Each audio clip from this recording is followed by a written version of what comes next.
Hi gang, I hope you're all doing really well today. I just want to mention a couple of, well, 2 or 3 things because they've been happening over the last few weeks and I haven't got around to making a video about them, so I'm going to just plonk them all in the same video. So first we're going to start with books, banning books, rewriting books, burning books even, if you want to go that far. Because there have been a lot of things about this. For instance, Puffin want to now rewrite Charlie and the Chocolate Factory, James and the Giant Peach, Matilda, The Witches, and there was another one that I wrote down, give me a minute. Oh, The Twits, yes. And The Big Friendly Giant. Now, apart from Charlie and the Chocolate Factory, I haven't read any of those. Right? But they say that the reason they're doing this is to get rid of words that were okay then, but might be offensive now. Why? If you can't differentiate between the language of then and the language of now that is no longer acceptable, you have no right being a book publisher. Books should be read the way they were written, with no alterations whatsoever. We shouldn't be pandering to all the woke snowflakes, okay? There's some stuff in Adrian Mole that I've read that's probably a bit dubious, but that's how it was written, and I like it like that. And I love Adrian Mole, and I wouldn't change his books for anything.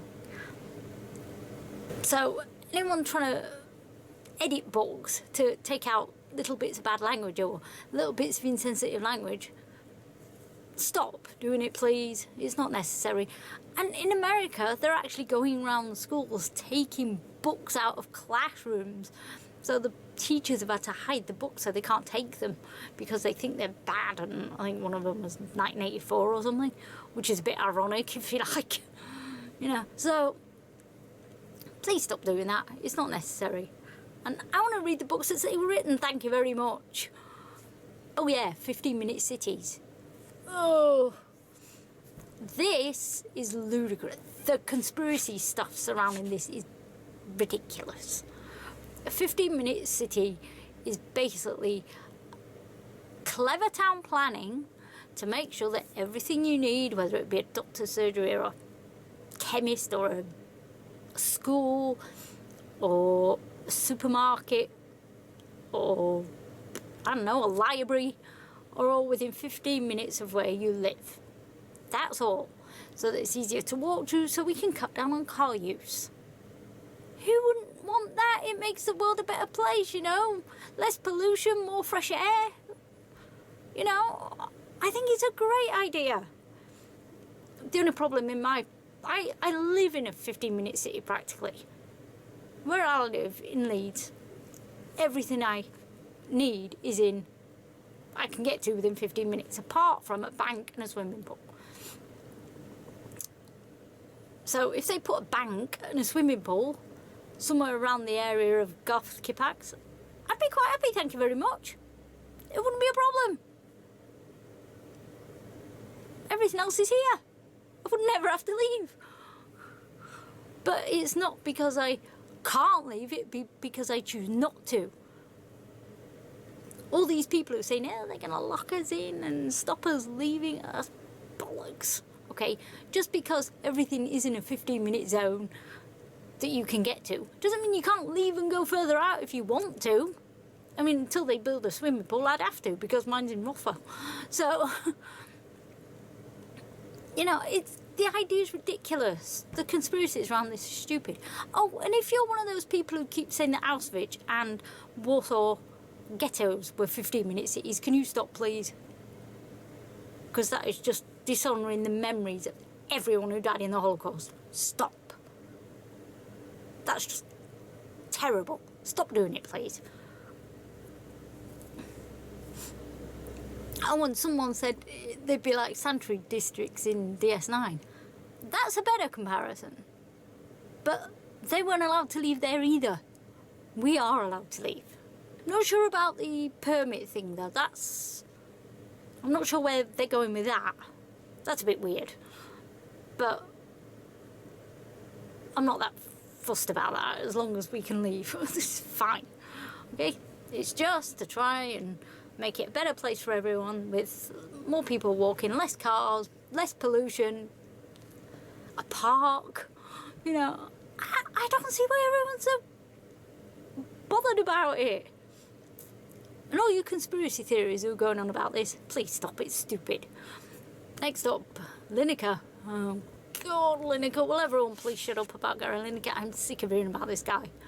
Right.